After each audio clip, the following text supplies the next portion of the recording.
The locals say that Lake Superior never gives up her dead. To a limnologist like Dr. Aris Thorne, that wasn't a haunting proverb. It was a thermodynamic fact. The water at the bottom of the Superior Trench, reaching depths of over 1,300 feet, hovers at a constant 39 degrees Fahrenheit, 4 degrees Celsius. It is a liquid tomb.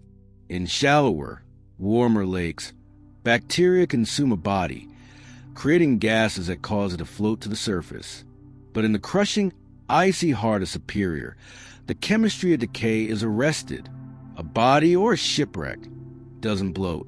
It simply sinks into the dark and stays there, perfectly preserved like a specimen in a jar for centuries.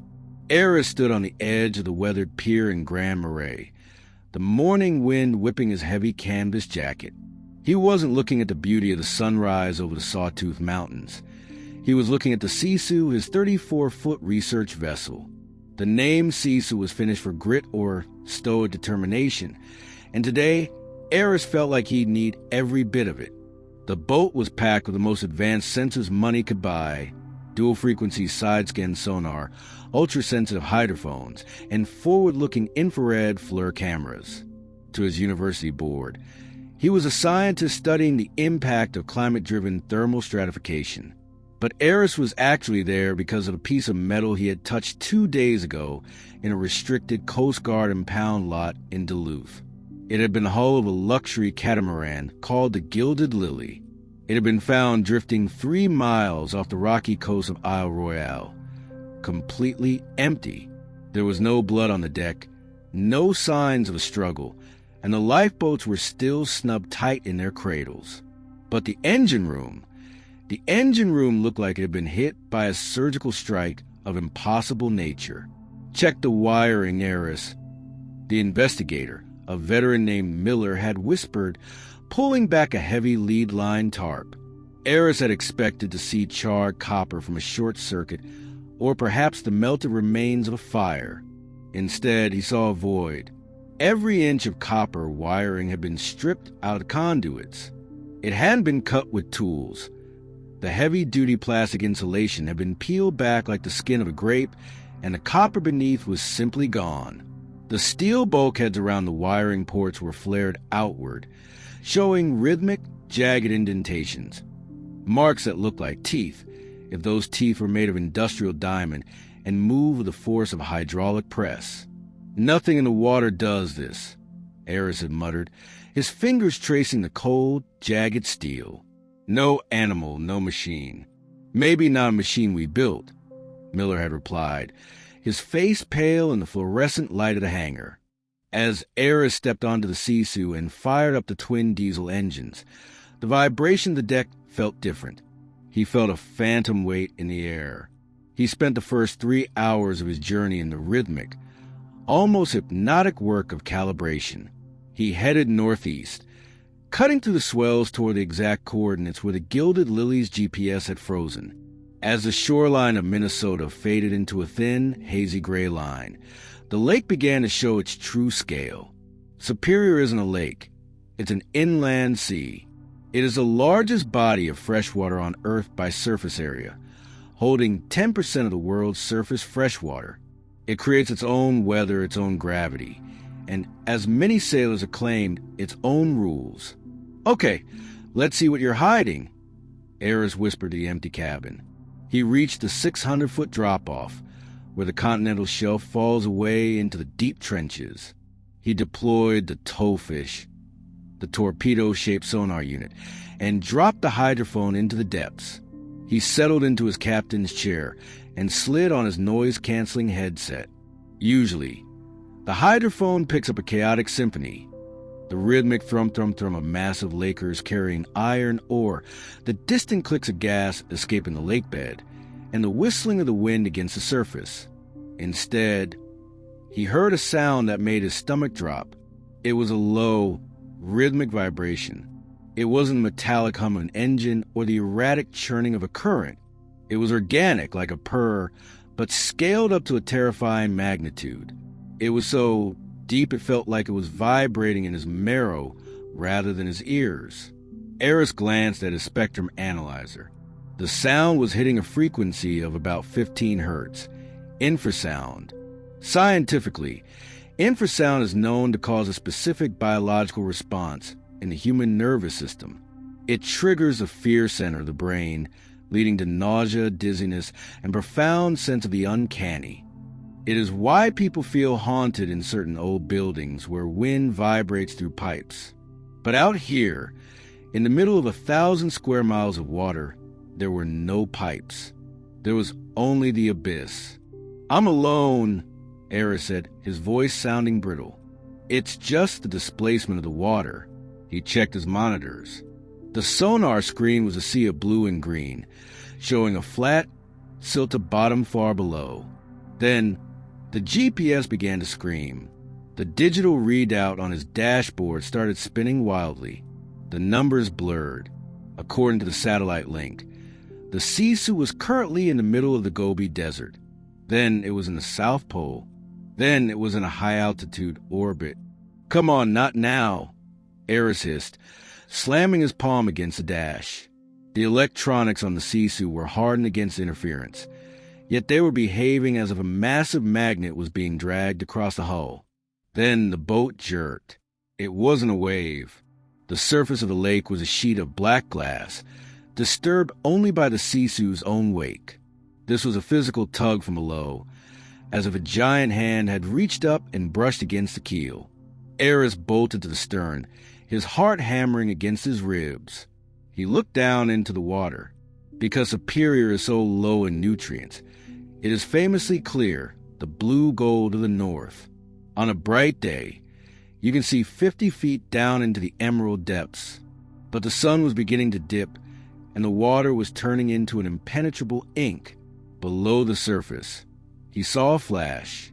It wasn't the dull, slimy gray of a sturgeon or the silver of a trout. It was a bright, burnished glint, the color of a new penny. It moved with serpentine grace, a long, thick body that seemed to stretch out into the darkness until it vanished. It didn't swim with the frantic side-to-side motion of a fish. It moved with a slow, vertical undulation, like a predator that knew it was the largest thing in the world and had no need to hide. Aris lunged for his high-speed camera, his boots sliding on the wet deck. But as his hand reached for the metal railing of the boat, a massive spark of static electricity jumped between his fingers and the steel. It was so powerful it threw him back against the cabin door.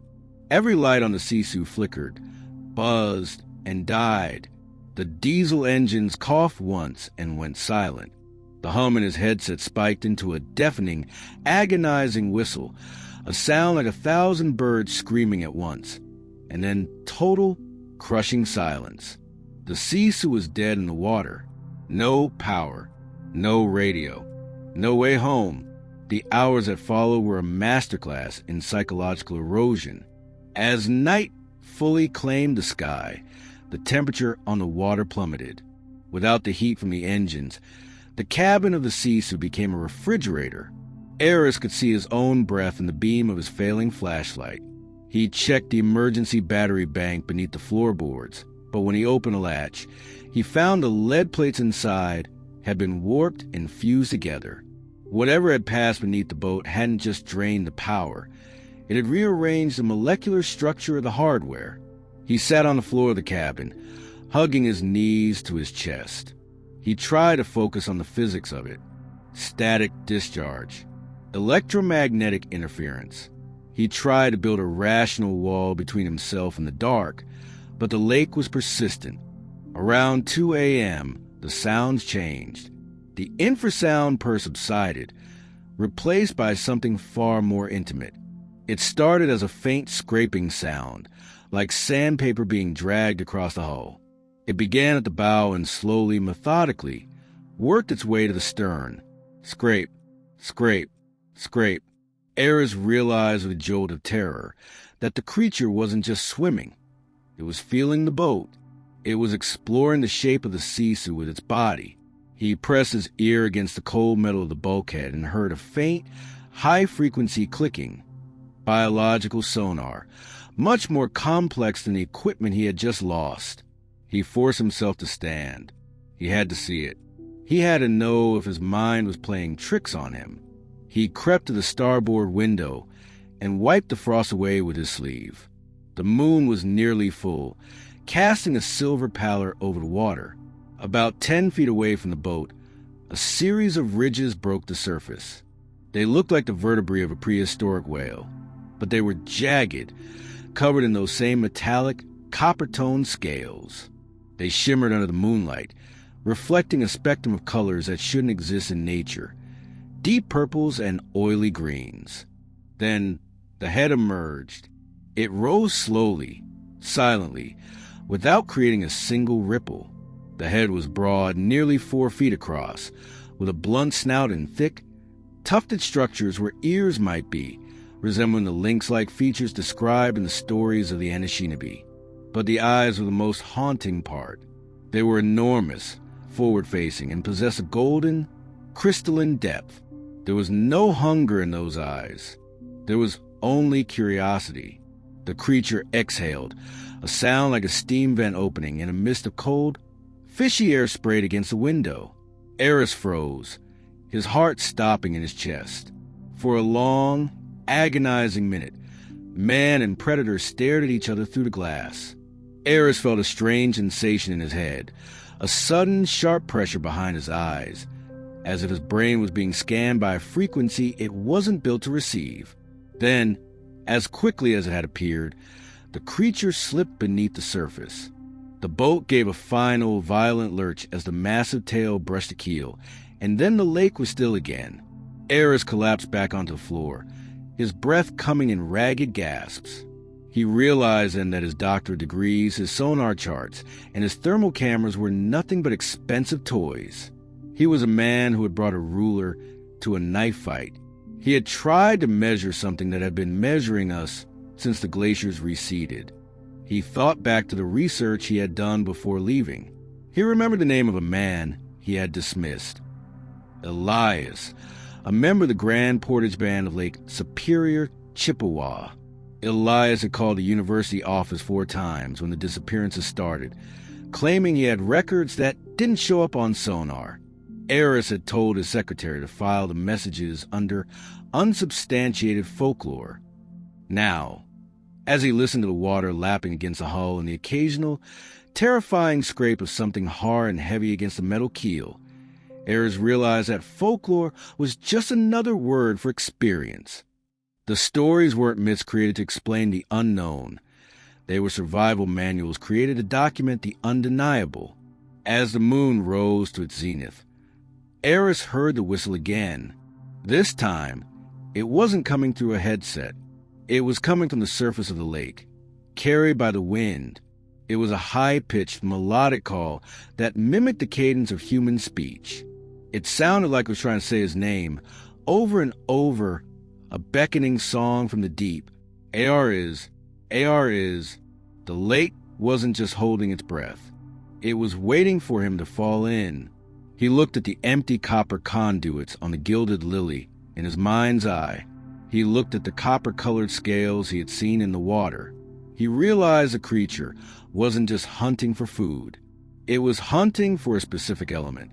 And his boat, with its miles of wiring and high-end sensors, was a beacon in the dark.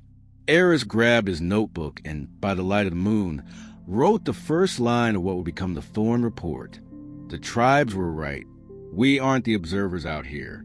We are the intruders. He sat there until the first gray light of dawn began to bleed over the horizon. When the Sisu finally drifted within range of a cell tower, his phone buzzed with 24 hours of missed notifications. But there was only one he cared about. He opened his call log and dialed the number for the Grand Portage Tribal Office. "Hello?" A deep, gravelly voice answered. "Elias?" Aris asked, his voice shaking. "My name is Dr. Aris Thorne. I think I've seen your neighbor." There was a long silence on the other end of the line. "You're lucky to be breathing, Doctor," Elias said. "Get off the water. I'll meet you at the point." The drive from Grand Marais to Grand Portage was a blur of towering pines and the constant, crushing presence of the lake to Aris's right. His hands were still trembling on the steering wheel, his mind replaying the image of those dinner plate eyes and the way the light had been around the creature's metallic scales. He kept the windows of his truck rolled up tight, the silence of the cabin providing a thin veil of safety against the rhythmic crashing of the waves against the basalt rocks of the shore. Every time he glanced at the water, he expected to see that burnished copper glint following him through the surf. Elias was waiting exactly where he said he would be. Hat Point. It was a jagged finger of rock that jutted out into the cold waters of Superior, a place where the wind felt like it was trying to strip the skin from your face. Elias sat on a weathered wooden bench, wrapped in a heavy wool coat, staring out at the gray horizon with a stillness that Aris found deeply unnerving. He didn't look like a man who was surprised to see a shaken scientist stumble out of a truck. He looked like a man who had been waiting for the inevitable. Aris walked up to him, the smell of damp earth and old cedar thick in the air. "I didn't think I was going to make it back," Aris admitted, his voice barely a whisper against the gale. "My boat, it just died. Everything fried. I saw it, Elias. I saw what you were calling about." Elias turned his head slowly. His face was a map of deep lines, his eyes dark and knowing. He didn't ask for descriptions or sonar data. He simply nodded toward the water. "You saw the Mishabeshu," Elias said. It wasn't a question.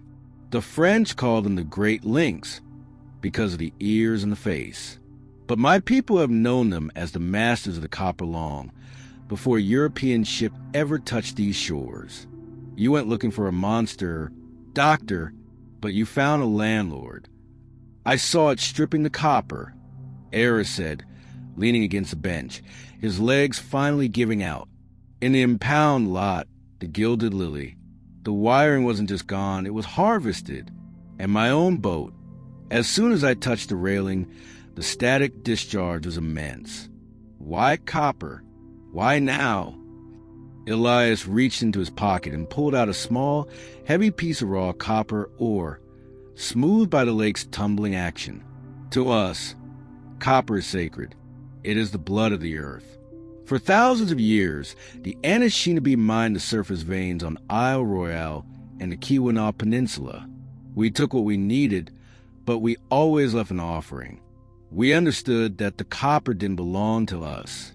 It belonged to them." He handed the piece to Aris. It felt strangely warm in his palm. "The Mishabeshu aren't just animals, Aris. They are bioelectric. They live in the deepest trenches where the pressure would crush a submarine, using the Earth's magnetic field to navigate and communicate. They use copper to regulate that energy. It's their armor, their sensory array, and their power source. For 10,000 years, they had enough. The lake bed is rich with it if you know where to dig." Elias stood up and walked to the edge of the rocks, gesturing to the vast expanse of the lake. "But we changed the rules. We started laying cables across the floor of the Great Lakes. We built ships with miles of copper pulsing with electricity. We flooded their quiet zones with our noise and our power. To you, a catamaran is a luxury boat. To them, it's a concentrated vein of high grade or moving through their living room. They aren't missing the people you're looking for. They're just in the way of the harvest." Aris looked down at the copper in his hand, his scientific mind trying to process the biology of what Elias was describing.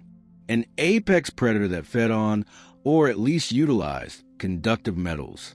It would explain the fused electronics, the electromagnetic pulses, and the way the creature seemed to scan his brain. If they function on high-frequency electrical impulses, they could likely read the low-voltage firing of a human nervous system like an open book. If they're harvesting it, Aris said, then the disappearances aren't going to stop. They're going to get worse. We're putting more technology into the water every year. They don't want the people, Elias said, looking back at Aris. They want the blood. But once a predator realizes that the slow-moving boxes on the surface are full of what they need, they stop digging in the mud. They start hunting the surface. The 7 people who vanished, they were on boats with high-output generators. The Mitsubishi didn't pull them under because they were hungry for meat. They pulled them under because the humans wouldn't let go of the copper. Aris felt a chill that had nothing to do with the wind. He thought of the 7 families waiting for news, thinking their loved ones had drowned. You said predators, plural. How many are there? Elias's silence was his answer. He looked out toward Isle Royale, barely visible as a dark smudge on the horizon. There used to be a balance. We gave, they took. But now, the hole in the water, the great trench, is waking up. They are calling to each other. That whistle you heard? That's not a song. It's a coordinate. I need to document this, Aris said, the researcher in him struggling to regain control. If I can get a camera down there, if I can show the world that we are interfering with a sentient bioelectric species. No, Elias snapped, his voice cutting to the wind like a crack of thunder. You don't understand. You think you're the observer. I told you you're the intruder. If you go back out there with more cameras, more batteries, and more sensors, you aren't going to find the truth. You're just going to provide them with a bigger meal. You're already marked. Aris, you touched the railing when the pulse hit. You have the frequency in you now. They know your heart's rhythm. They know the electrical signature of your brain. Aris looked at his hands. They were pale, the veins standing out. He remembered the sharp pressure behind his eyes on the boat, the feeling of being scanned. Is that why they didn't take me? Aris asked. Because they were done with the boat? They were curious, Elias said, his voice softening. It's been a long time since one of us went out there trying to listen instead of just taking. But curiosity only lasts so long. They are building something down there, Aris, in the deep trenches away from our eyes. We've seen the tremors on the seismographs. We've seen the fish dying in schools, their nervous systems blown out. They are consolidating the copper. They are preparing. For what? To reclaim the quiet, Elias replied. As the sun began to set, casting long, bloody shadows across the basalt, Elias led Aris away from the point and toward a small, nondescript cabin tucked into the woods. Inside, the walls were lined with old maps, some drawn on parchment, others on birch bark. Elias pointed to a map of Lake Superior that didn't show depth in feet, but in spirit paths. There are places in this lake where the crust is thin, Elias explained, his finger tracing a line near the north shore. Thermal vents. The Mitsubishi use the heat and the minerals there, but there's one place, the Superior Trench, where the water is deepest. That is their city.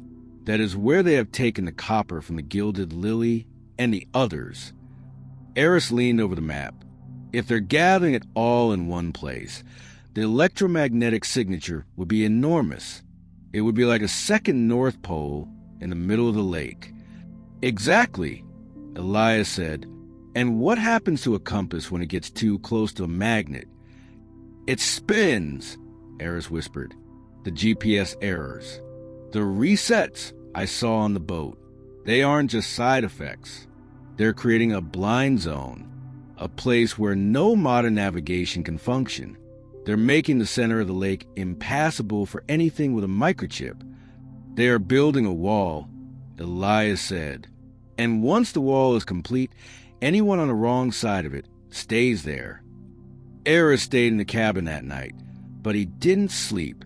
He sat by the small wood stove, listening to the wind howl through the pines. Every time a branch scraped against the roof, he jumped.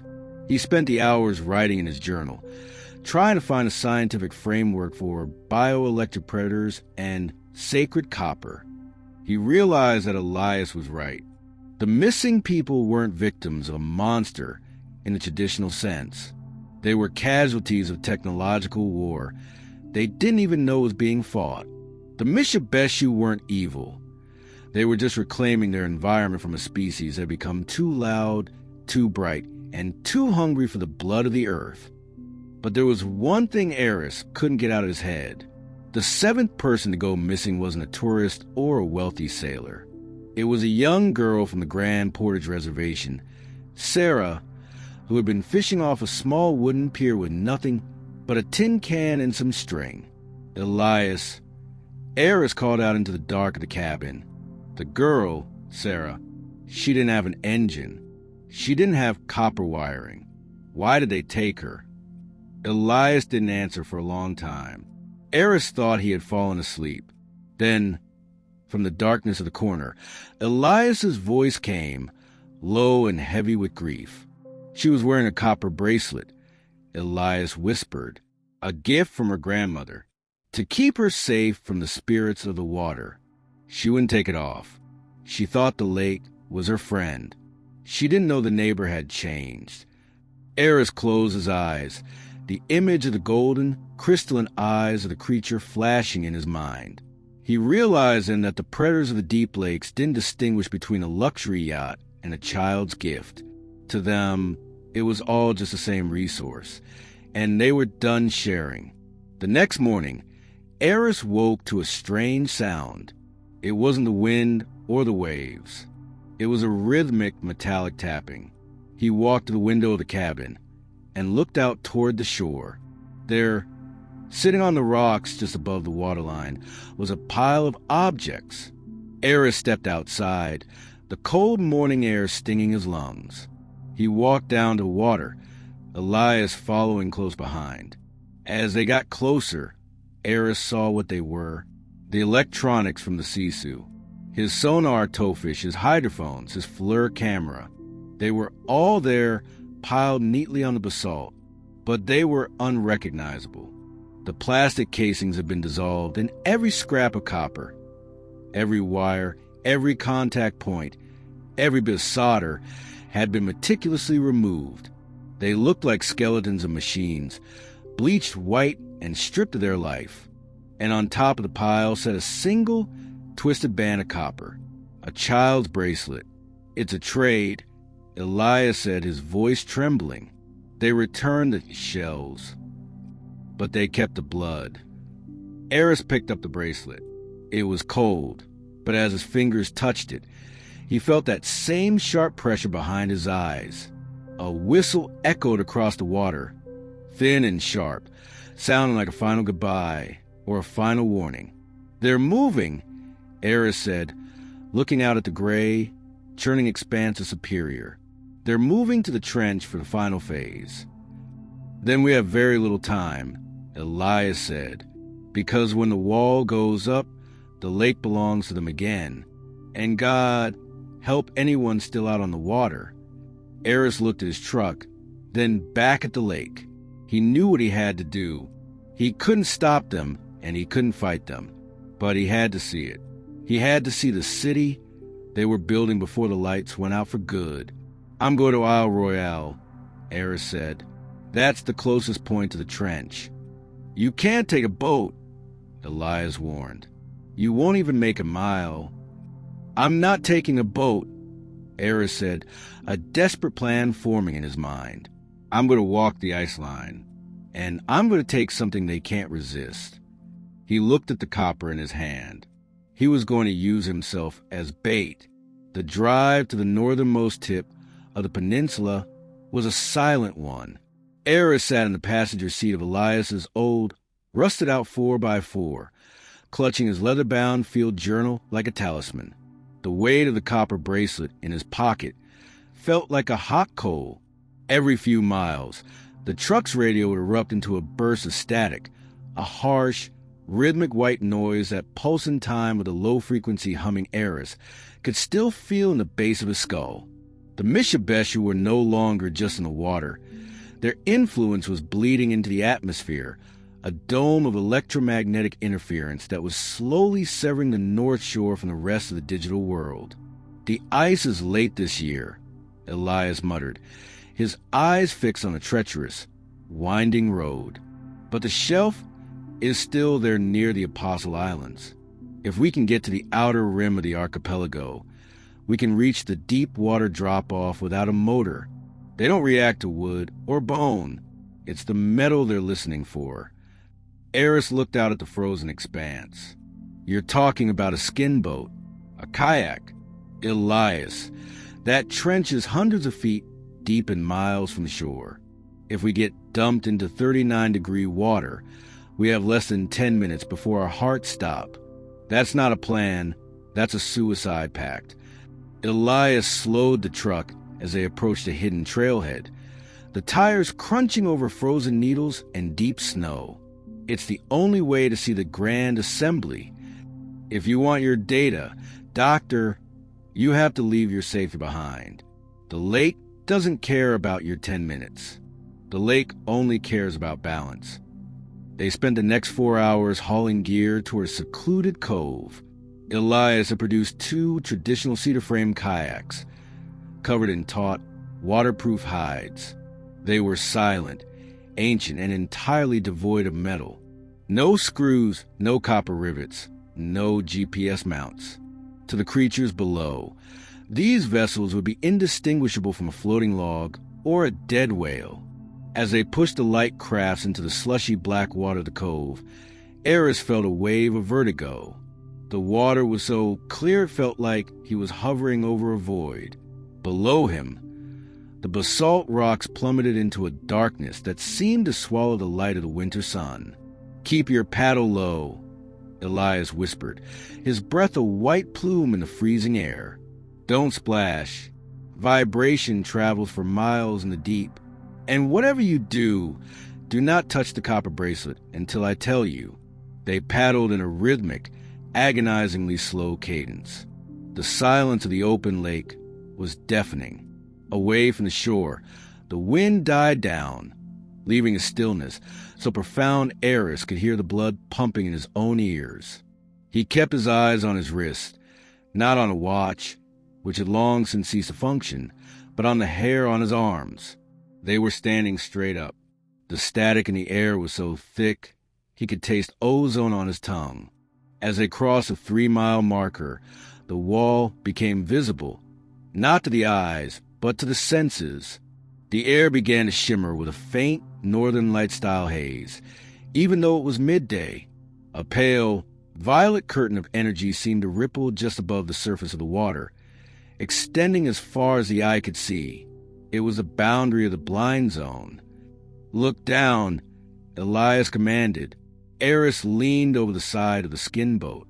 Below the hull, the deep blue of the lake had vanished.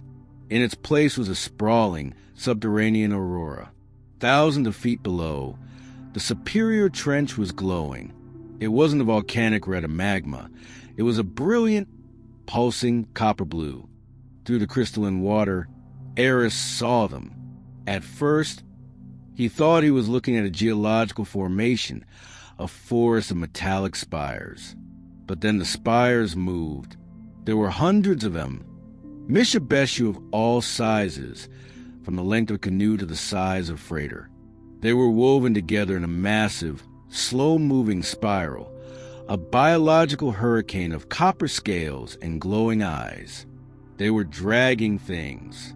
Aris watched as a group of 4 creatures hauled a massive, twisted section of what looked like a translate communication cable toward the center of the spiral. Others were stripping the copper plating from an old shipwreck, the SS Bannockburn, missing since 1902, which they had dragged from its resting place to the edge of the trench.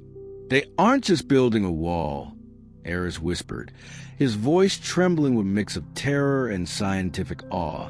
"They're building a conductor, a massive planetary-scale antenna. They are returning the signal," Elias said. "The copper isn't for them to eat, Aris. It's to amplify the Earth's own pulse. We've spent a century drowning out the song of the planet with our radio waves and our satellites. They are building a resonator to drown us out." Suddenly, the water around the kayak began to boil with white bubbles. A massive shape, larger than any Aris had seen before, began to rise from the center of the spiral. It was a matriarch, A creature so ancient its scales were encrusted with prehistoric sediment and raw malachite. It rose until its blunt, feline head was just inches beneath the surface, directly under Aris's kayak. The infrasound hit him like a physical blow to the chest. Aris's vision blurred, and he felt a warm trickle of blood escape his nose. The pressure behind his eyes became an agonizing scream. He could feel the creature's mind, not in words, but in a series of vast, cold images. The arrival of the ice, the first fires of the humans on the shore, the laying of the first cables, and the sudden, painful noise of the modern world that felt like a needle in the creature's brain. The bracelet! Elias shouted. Give it back. Give it back now. Aris fumbled in his pocket, his fingers numb and clumsy. He pulled out the twisted copper band, Sarah's bracelet. The moment the metal was exposed to the air, it began to hum, vibrating so violently it nearly shook itself out of his hand. The matriarch's eyes, as large as the kayak itself, locked onto the small piece of metal. In those golden depths, Aris saw a reflection of the girl, Sarah, not as a victim, but as a tiny, flickering spark of light that the creature had tried to save by bringing her into the quiet of the deep. It was a cold, alien mercy. Aris reached out his hand and dropped the bracelet into the water. It didn't sink like a normal piece of metal. It was pulled down, accelerating as if drawn by a massive magnet. The matriarch opened its mouth, a cavern of shimmering copper teeth, and caught the bracelet with a delicate, clicking snap. The pressure in Aris's head vanished instantly. The violet haze in the air began to swirl, forming a vortex that pulled the mist down toward the trench. The great assembly below began to accelerate, their tails beating in a synchronized rhythm that created a localized whirlpool. We have to go, Elias yelled, jamming his paddle into the water. When the resonator starts, the displacement will create a surge. Paddle, Aris. Paddle for your life. They turned the kayaks toward the shore, but the lake was no longer still. The water was beginning to vibrate, creating a fine mist that stood an inch above the surface.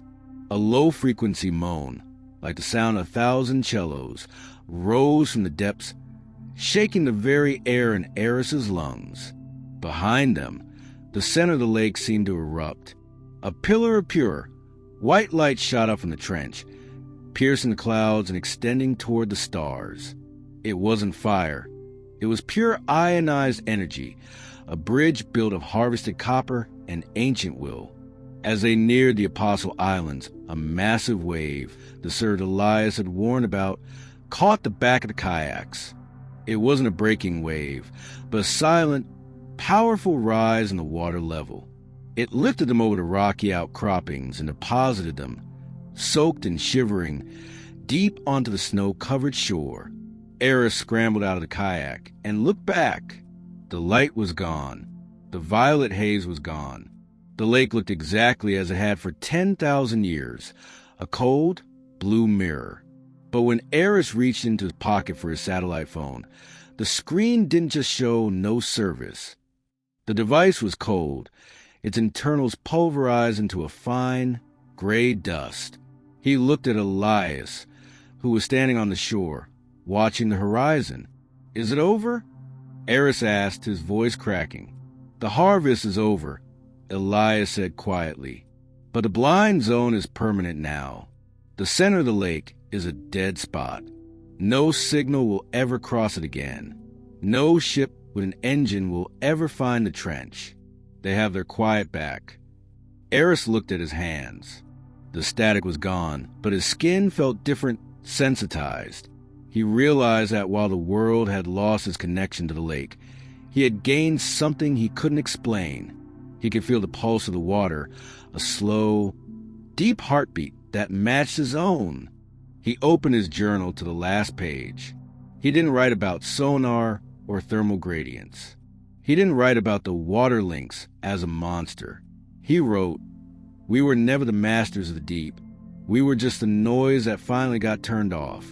But as they walked back toward the truck, Aris heard a faint sound on the wind. It wasn't a whistle, and it wasn't a moan. It was a soft, splashing sound from the shallows, the sound of a young girl laughing, just out of sight, followed by the deep, protective purr of something very large and very old. The drive back to Minneapolis was a descent into a world that felt increasingly fragile. As Aris crossed the city limits, the visual noise of urban life, the glowing billboards, the hum of the power lines, the constant, invisible web of cellular signals, felt like a physical assault on his heightened senses.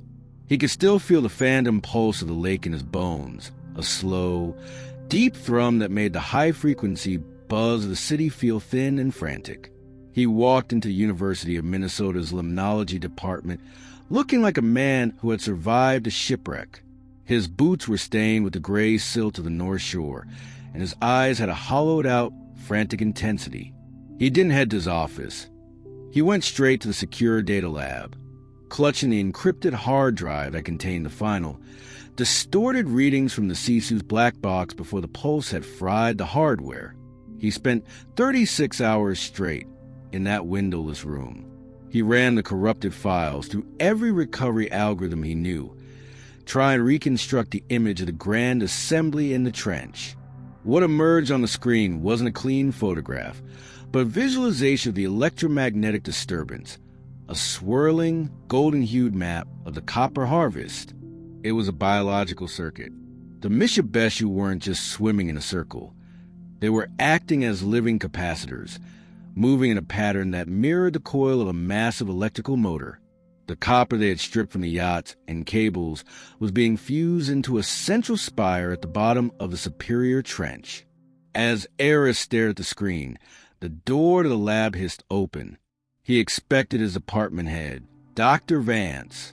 Instead, 3 men in charcoal gray suits entered, followed by a woman carrying a briefcase embossed with the seal of the Department of Energy's Office of Intelligence and Counterintelligence. Dr. Thorne, the woman said. Her voice was as cold and flat as the lake in winter. I'm Director Halloway. We've been monitoring your pings to the satellite network. You've been very busy. The Mishabeshu, Aris started, standing up so quickly his chair clattered to the floor. They're building a resonator, a blind zone. It's not just a myth, and it's not an anomaly. It's a deliberate environmental restructuring by a sentient species. We're losing the center of the lake. We're losing communication. Halloway didn't look surprised. She walked over to his monitor, glancing at the swirling golden pattern of the copper spire. We know, Doctor, we've known about the copper links since the first transcontinental telegraph lines were laid. Why do you think the deepest parts of Lake Superior were never mapped for public use? Why do you think the military has a permanent exclusion zone near the trench?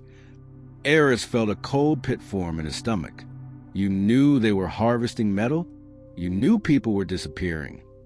We knew there was a price for doing business in their territory, Halloway said, her eyes finally meeting his. For 80 years, we've had a protocol. We leave the trench alone. We don't lay copper core cables through the deeps, and they stay in the dark. But your research, your presence out there with high-frequency active sonar, you broke the quiet. You triggered an evolutionary defense mechanism. You didn't just find a story, Aris. You accelerated a timeline we've been trying to stall for decades. She reached out and pulled the hard drive from the terminal. The Thorne report will not be published. The Sisu will be listed as lost due to a catastrophic engine fire. And you, Doctor, are going to take a very long, very quiet sabbatical. You can't hide this, Aris shouted. They took Sarah. They're taking people because we're poisoning their sensory world with our noise. They aren't just monsters to be managed. They're a civilization that was here before us. They are a threat to national infrastructure, one of the men in suits interjected. If the public knows that the Great Lakes can be shut down by a prehistoric lynx that eats copper, the shipping industry collapses overnight. The irony is, Aris, you were right. They are building a wall, and we're going to let them, because as long as they stay in their blind zone, they aren't our problem. But the moment you bring them into the light, they become a war we can't win. They escorted Aris out of the building. He wasn't arrested, but he was neutralized. His credentials were wiped, his bank accounts flagged, and his research was scrubbed from the university servers before he even reached the parking lot. He drove back to the North Shore that night, not because he had a home there, but because it was the only place where the air didn't feel like it was screaming. He found Elias at the same pier in Grand Portage. The old man was carving a piece of cedar, the shavings falling into the water like tiny boats. They took it all, Aris said, sitting on the rocks next to him. The data, the images, they knew Elias. They've known the whole time. Of course they knew, Elias said without looking up. The government is just like the Mishabeshu. They both want to keep the quiet.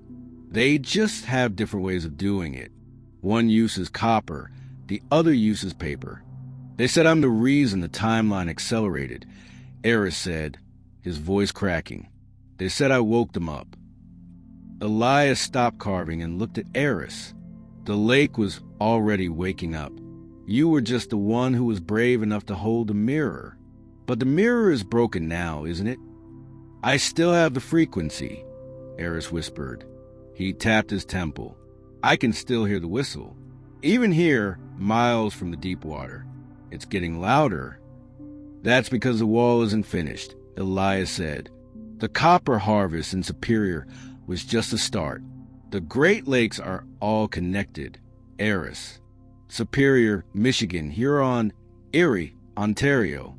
It's one system, one heart, and the blood of the earth is flowing toward the center. Aris looked out at the water. The sun was setting, and for a fleeting second he saw it again, a flash of burnished copper just beyond the breakwater. It wasn't one creature this time. It was a line of them, their fins cutting through the surface like the blades of a dark machine. They were heading south, toward the locks, toward the heart of the continent. They're moving into the other lakes, Aris realized. If they build resonators in all 5, they'll shut down the entire regional grid. They'll black out the Midwest. They aren't just reclaiming the lake, Elias said. They are reclaiming the silence of the whole North. Aris felt a strange sense of calm wash over him. The fear that had gripped him since the Sisu died was gone, replaced by a cold, sharp purpose. He wasn't a scientist anymore, and he wasn't a victim. He was a witness. I have to follow them, Aris said. You have no boat, no money, and most powerful people in the country want you to disappear. Elias reminded him. I have the frequency, Aris replied, and I know where they're going next. The Straits of Mackinac. That's where the bridge is. That's where the most copper-rich cables in the world cross the water. Elias handed him the cedar carving. It was a small, crude representation of a lynx with a long, sweeping tail. Then take this. It's not copper, so they won't want to eat it, but it's cedar. It remembers the shore. If you get lost in the blind zone, look at the wood. It will tell you which way is home. Aris began his journey south, avoiding the main highways and the digital eyes of the state. He moved through the small towns of the Upper Peninsula, places where the locals already spoke in hushed tones about the radio dead spots and the strange metallic taste in the well water. He reached the Straits of Mackinac 3 days later. The massive suspension bridge hung over the water like a spider's web, a triumph of human engineering. But as Aris stood on the shore, he didn't see a bridge. He saw a target. Beneath the bridge, the water was churning. The current in the straits is notoriously powerful, but this was different. The water was vibrating. He could see the power lines on the bridge humming, the heavy cables swaying in a wind that didn't exist. He checked his old analog compass, the only tool he had left. The needle wasn't pointing north. It was pointing down, directly into the churning center of the channel. Suddenly, the lights on the Mackinac Bridge flickered. One by one, the massive amber lamps that guided the freighters through the dark went out. The traffic on the bridge slowed to a crawl as car engines sputtered and died, their electrical systems overwhelmed by a massive, localized surge. From the darkness of the water, a high-pitched, melodic whistle rose, echoing off the steel beams of the bridge. It was the same call Aris had heard on the lake, the sound that sounded like his name.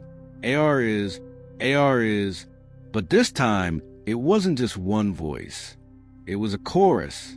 Thousands of voices, rising from the depths of Lake Michigan and Lake Huron, merging at the straits. Aris walked toward the water's edge. He could feel the electricity in the air singing through his teeth. He knew that Holloway's men were likely only hours behind him, but they were looking for a man. They weren't looking for a part of the circuit. He reached into his pocket and pulled out the cedar carving Elias had given him. He looked at the water and saw the glowing, yellow eyes rising to meet him. "I'm listening," Aris whispered. The first of the Mishabeshu broke the surface, its copper scales reflecting the dying light of the bridge's emergency flares. It didn't attack. It drifted closer, its massive head resting on the rocks at Aris's feet.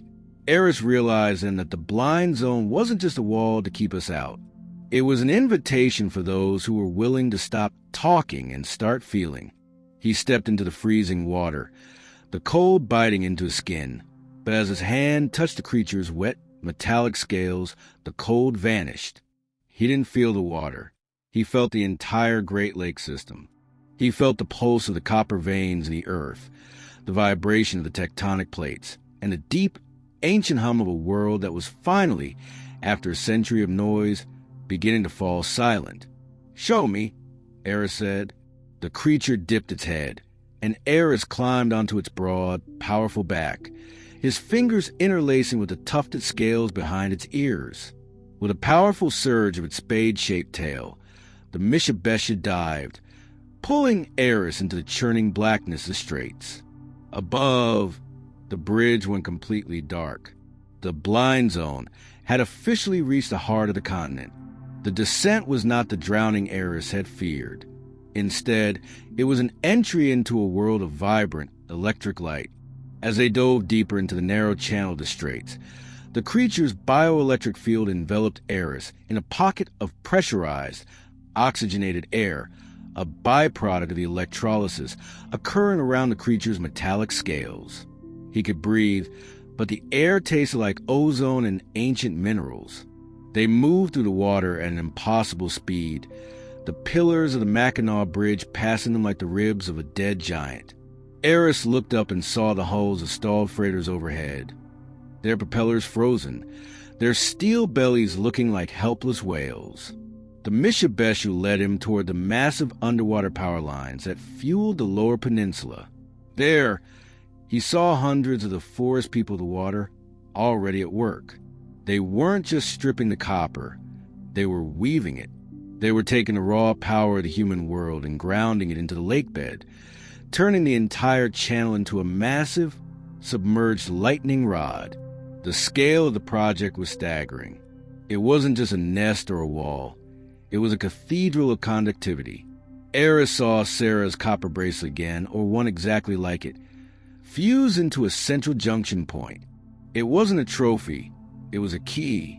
As the creature brought him to the very center of the trench, Aris saw the matriarch again. She was waiting for him in a chamber carved out of the solid basalt of the lake floor.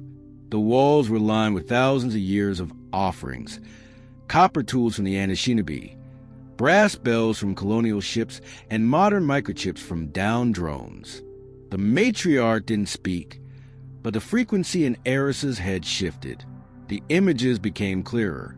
He saw a future where the blind zone expanded to cover the entire planet.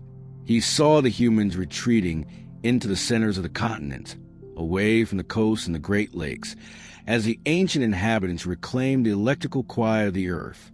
It wasn't a war of extinction. It was a war of distance. Aris realized that the government's attempt to suppress his report was futile. You can't suppress the tide. You can't classify the heartbeat of the world. He sat in the silent, glowing chamber, the only human ever to see the heart of the harvest.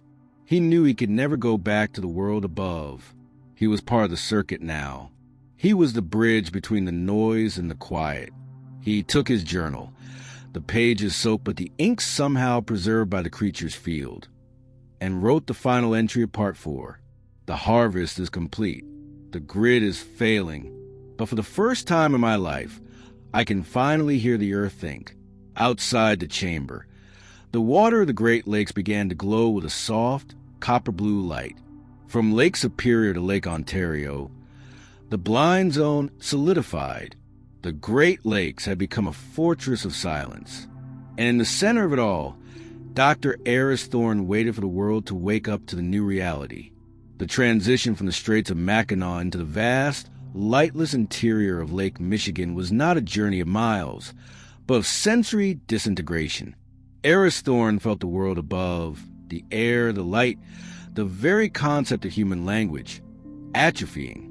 Strapped to the back of the massive creature by nothing but the terrifyingly strong static cling of its bioelectric field, he was no longer a man. He was a stowaway on a living lightning bolt. The silence was absolute, yet the noise inside his skull was deafening. It wasn't words. It was a chaotic, high-energy stream of data. The exact temperature of a thermal vent 300 miles away, the magnetic signature of a sunken or freighter, the rhythmic thrum of the Earth's core. This was how the Mishabeshu perceived reality. They didn't see the world. They felt the circuit of it. As they moved south, the water grew slightly warmer and the blind zone intensified. Aris realized that the creature wasn't taking him to a city to talk to him. It was simply moving through its territory, and he was an accidental attachment, a piece of biological interference it hadn't yet decided to shake off. He looked at his hands and saw that the skin was beginning to glow with a faint, ghostly blue light, the same bioluminescence he had seen in the creature's eyes, the copper in his blood, the trace minerals in his bones. Everything was being tuned to the frequency of the lake. The reality of the Anishinaabe tales hit him then with the weight of a falling mountain. The elders never spoke of the Mishabeshu as friends. They spoke of them as Manitous, powerful, dangerous spirits that demanded respect and distance. You didn't chat with the Great Lynx. You survived an encounter with it. The stories were warnings of the hole in the water, where the laws of man ceased to exist. Suddenly, the creature veered sharply toward the western shore, toward the sprawling, light-choked expanse of the Chicago coastline. Even from the depths, the electrical noise of the city was a physical blow. The massive power plants, the skyscrapers, the millions of miles of copper wiring hummed with frequency that felt like a serrated blade against Aris's mind. The Mishabeshu's reaction was immediate and violent. It didn't growl. It released a massive, localized electromagnetic pulse. Aris felt his teeth ache and his vision go white as the creature's scales flared. Overhead, the lights of the Navy Pier and the Chicago skyline flickered and died. A blackout rolled across the city like a shadow, moving inland as the creature grounded the city's grid into the lake. In the sudden darkness, Aris saw hundreds of other shapes rising from the depths. They were congregating near the water intake cribs. They weren't hunting for people. They were feeding on the very thing that made the modern world possible, the flow of electrons. While Aris was submerged in the literal heart of the phenomenon, the world above was descending into a state of Project Quiet. In a windowless bunker beneath Arlington, Virginia, Director Holloway sat before a wall of monitors that showed the Great Lakes as a series of expanding gray voids. The blackout in Chicago is the fifth one tonight, a technician reported. The exclusion zone has reached the Illinois River. We're losing the ability to track the anomalies even with hardened military-grade sonar. The water itself is becoming a signal jammer. Holloway rubbed her temples, and the international response. The Canadians have grounded their entire fishing fleet in the St. Lawrence. The Russians are reporting similar static events in Lake Baikal. It's not just the Great Lakes, Director. It's the deep water everywhere. The harvest has gone global. Holloway looked at a folder on her desk labeled Thorne, Aris, status, unknown. She had tried to suppress the truth to protect the economy, but the Mitsubishi had other plans. They weren't waiting for a press release. They were terraforming the planet's electrical atmosphere back to the quiet era. Start Project Quiet, she commanded. Deploy the non-conductive drone swarms. If we can't communicate through the water, we'll use line-of-sight optical signals. And I want the National Guard to begin a forced evacuation of any shoreline within 5 miles of a deep water trench. Tell the public it's an atmospheric anomaly. Just get them away from the water. And if they ask why we're cutting the power to the coastal grids, tell them we're saving the planet, Holloway said bitterly. Technically, it's the truth. Back in the depths, the creature Aris was riding began to slow down. They had reached a place that shouldn't exist, a massive, naturally occurring cavern beneath the lake bed of Lake Michigan, kept dry by a constant high-pressure bubble of ionized gas. The creature slid onto a shelf of smooth, black stone and tilted its body, allowing Aris to slide off. His legs felt like jelly, his muscles twitching with residual electricity. He collapsed onto the stone, gasping for air that tasted like copper and ozone. The cavern was filled with objects. This was a trade on a massive scale. He saw brass cannons from the 1700s, copper kettles from the 1800s, and the mangled remains of modern telecommunications satellites that had fallen into the water. But there were no bodies. There were no human remains. Aris realized the truth of the native tales once more. The Mitsubishi didn't want the people. To them, humans were just the carriers of the metal, tiny, insignificant ants that occasionally brought interesting copper gifts to the shore. When ants got too loud, the landlord simply turned off the noise. The creature turned its massive head toward Aris. It didn't speak. It didn't even project images this time. It simply stared with those dinner plate eyes, and Aris felt a single, overwhelming sensation: dismissal. It was the feeling of a giant looking at a pebble it had accidentally picked up in its shoe. The creature had no use for him. He wasn't copper. He wasn't conductive. He was just organic noise. The Mitsubishi dived back into the water, its tail creating a wake that nearly knocked Aris into the abyss. He was left alone in the glowing, silent cavern, surrounded by the discarded shells of human history. He crawled toward a pile of what looked like old copper coins, offerings left by people centuries ago. Among them, he found a small, rusted compass from a 19th century schooner. He picked it up. The needle wasn't spinning. It was pointing toward a small fissure in the back of the cavern where a faint, natural light was trickling in. Aris followed the light. He climbed through the narrow crack in the rock, his fingers bleeding, his breath ragged. After what felt like hours of climbing through the prehistoric limestone, he emerged into the cool night air. He was standing on a bluff overlooking the lake, just north of Chicago. The city behind him was a tomb of darkness. No streetlights, no car headlights, no humming of the grid. The only light came from the stars and the soft, pulsing blue glow of the lake. He reached into his pocket and pulled out his journal. It was the only thing he had left. He looked at the last entry he had written in the depths, the one about hearing the earth think. He realized now how arrogant that was. He wasn't hearing the earth think. He was just hearing the quiet that humans had been too loud to notice for 100 years. A footstep crunched on the gravel behind him. Aris didn't turn around. He knew the frequency. "They let you go," a voice said. Aris looked back. It wasn't Elias. It was a young man, no older than 20, wearing a simple buckskin jacket. He wasn't carrying a phone or a radio. He was carrying a bundle of dried sage and a small copper bowl. They don't have a use for me, Aris said, his voice sounding foreign to his own ears. They have a use for the silence you're going to help keep, the young man said. He walked to the edge of the bluff and poured a small amount of water from the copper bowl into the lake. The government is looking for you. Doctor, they want their data. They want to know how to fix the lake. It's not broken, Aris said. I know, the young man replied, but they'll try to fix it anyway. They'll send more metal, more noise, and the Mishabesha will just take that too. He looked at Aris. You have a choice. You can go back to them. You can tell them everything you saw.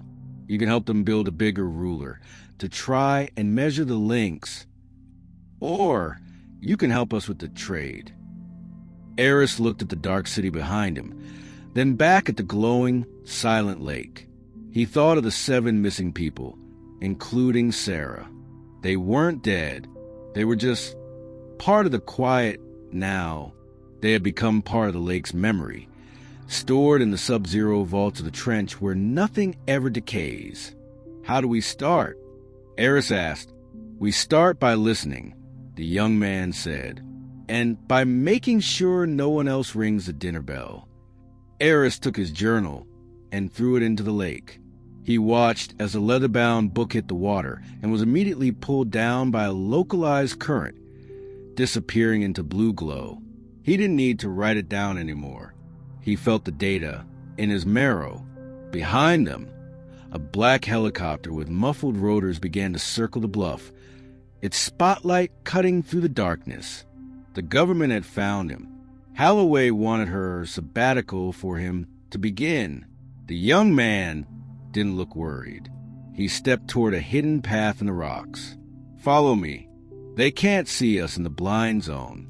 Not unless we want them to. Aris stepped into the shadows, leaving his old life on the edge of the cliff. As the helicopter's light swept over the spot where he had been standing, it found nothing but the cold basalt rocks and the rhythmic, ancient splashing of the water. Deep below, the matriarch felt the organic noise on the bluff vanish. The harvest was nearly complete. The blood of the earth was being consolidated. The Great Lakes were finally falling into a deep electric sleep, and for the first time in a century, the planet could hear its own heartbeat again. The darkness in Chicago had lasted 72 hours, and the air had turned into a static-charged tomb.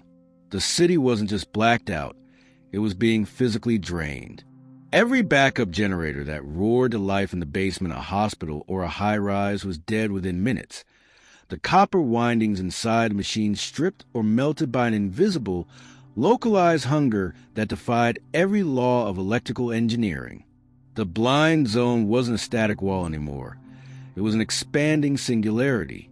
Aris Thorne stood in the center of a darkened command center on the 40th floor of a building overlooking the lake. He wasn't there as a scientist. He was there as a prisoner. Director Holloway stood by the window, watching the Navy peer through a pair of thermal goggles that flickered and hissed with interference. Below them, the city was a graveyard of stalled vehicles and huddled masses, the only warmth coming from fires built in the middle of Michigan Avenue. We've lost the regional grid, Holloway said, her voice sounding like grinding gravel. It's not just the coastal lines.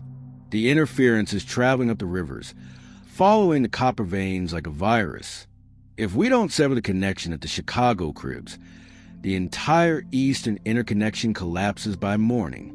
We're talking about a blackout from the Rockies to the Atlantic. Aris leaned against the dead console, his skin itching with the same violet bioluminescence he had seen in the deep. He could feel the matriarch. She was resting near the massive water intake cribs 2 miles out, her body coiled around the steel structures like a living capacitor. She wasn't aggressive yet. She was simply waiting for the next meal to be delivered. You're going to kill the lake, Aris said, his voice raspy. I can feel what you're planning. The thermal solution isn't a surgical strike. It's a mass execution. Holloway turned to him, her eyes cold. It's called Project Boyle, Aris. We have 3 non-conductive chemical thermal charges loaded into a submersible. We aren't using electricity to trigger them. It's a mechanical chemical reaction. We're going to raise the temperature in the crib zone to 200 degrees in 60 seconds.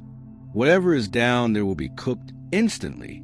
The bioelectric field will collapse, and we can move in with ceramic-coated repair crews to seal the lines.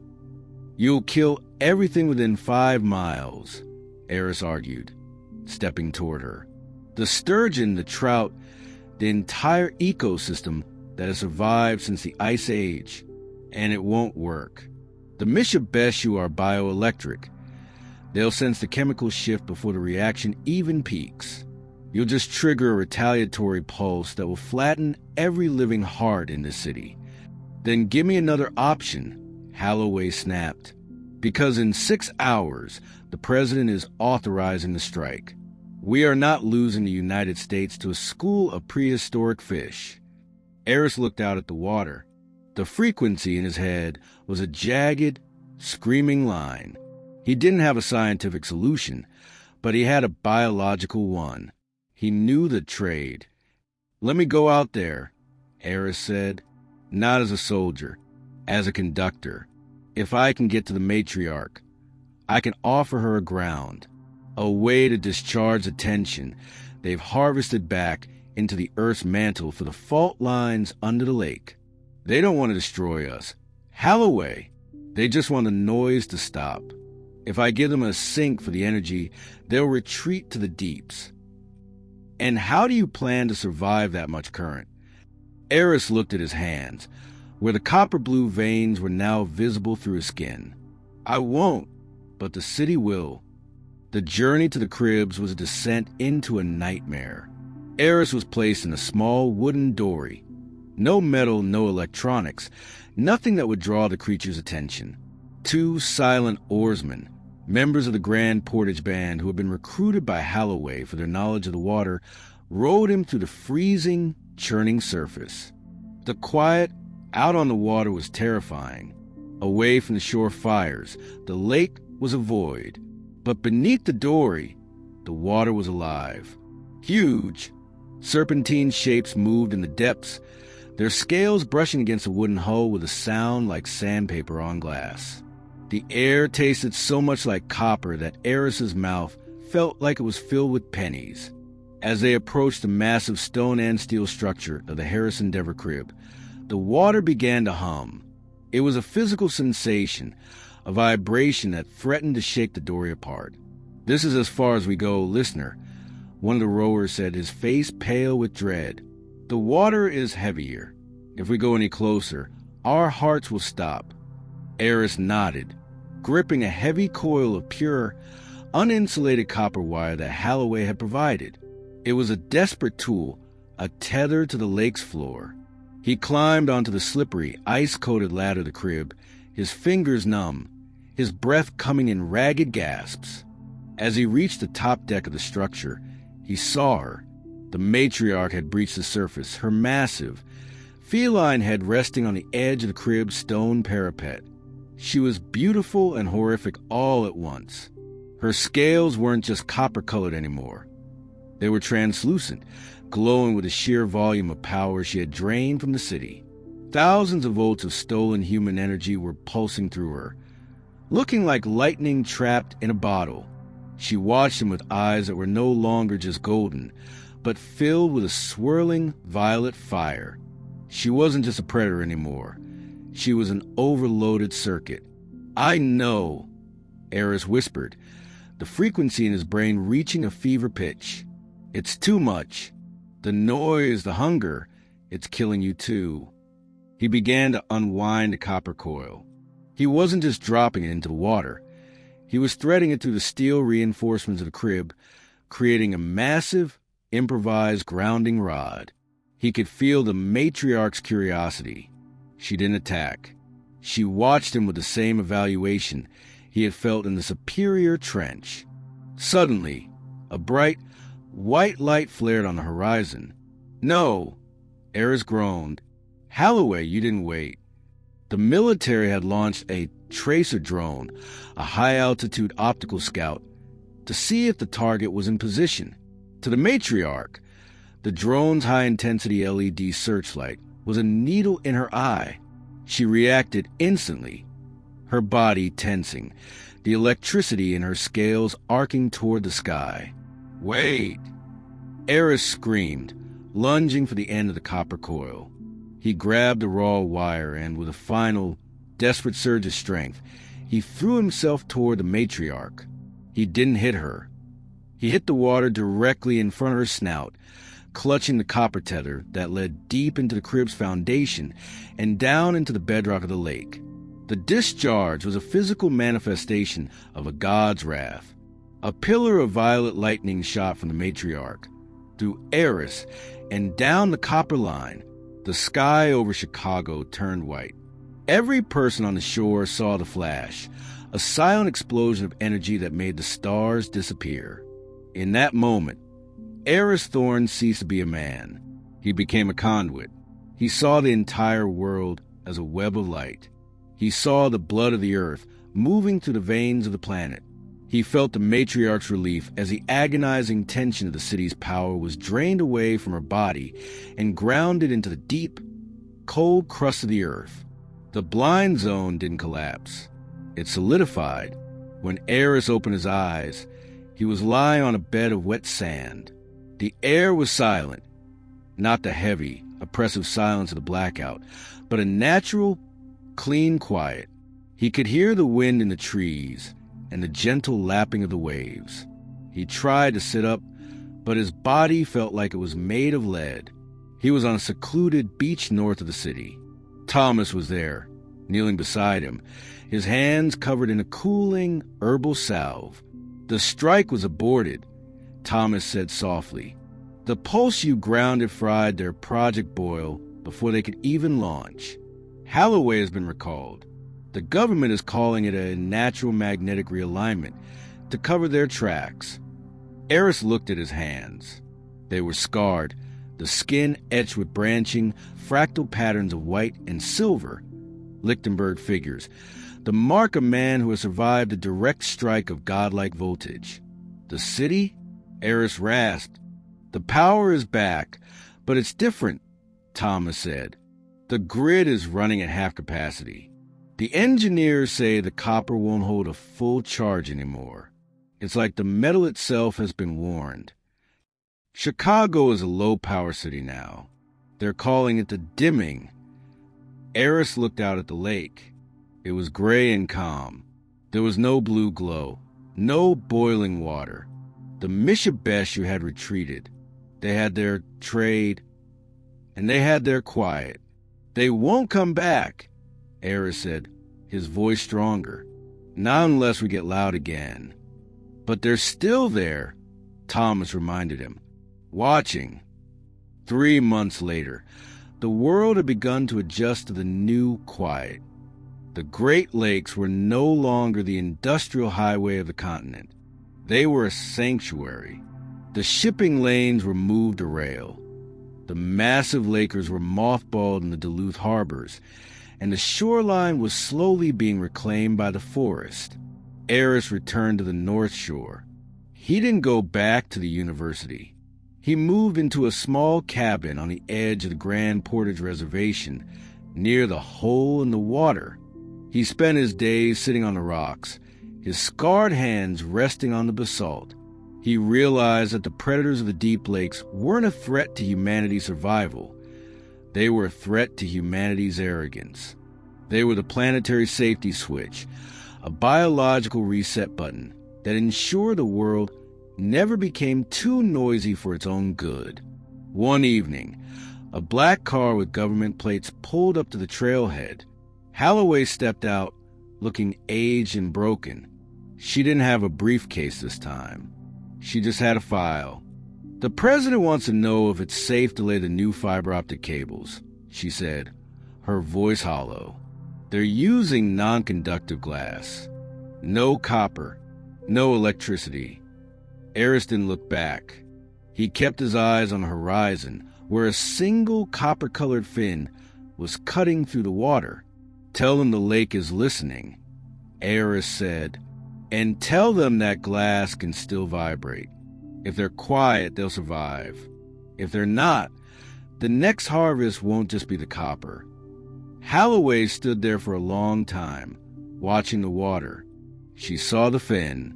She saw the way the lake seemed to breathe around it. She turned and walked back to her car without another word. As the sun set, Aris felt familiar pressure behind his eyes. It wasn't painful anymore. It was a greeting, a high-pitched, melodic whistle carried across the water, sounding like a name he had almost forgotten. Aris.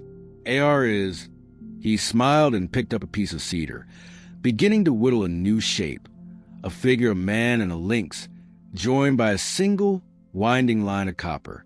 The surface of Lake Superior is a lie. It is not a mirror, and it is not a graveyard. It is a living, breathing nervous system. And for the first time in history, a human was part of the pulse. Aris Thorne, the listener of the deep, watched the moon rise over water. The world was dark. The world was quiet. And for the first time, the world was right. The Thorne report remained unwritten, because some truths cannot be contained in a file. They can only be felt in the marrow, in the silence, and in the deep, cold heart of the freshwater sea. The Mishabeshu were home, and in the deepening shadows of the North Shore, the only sound left was a lake reclaiming its own.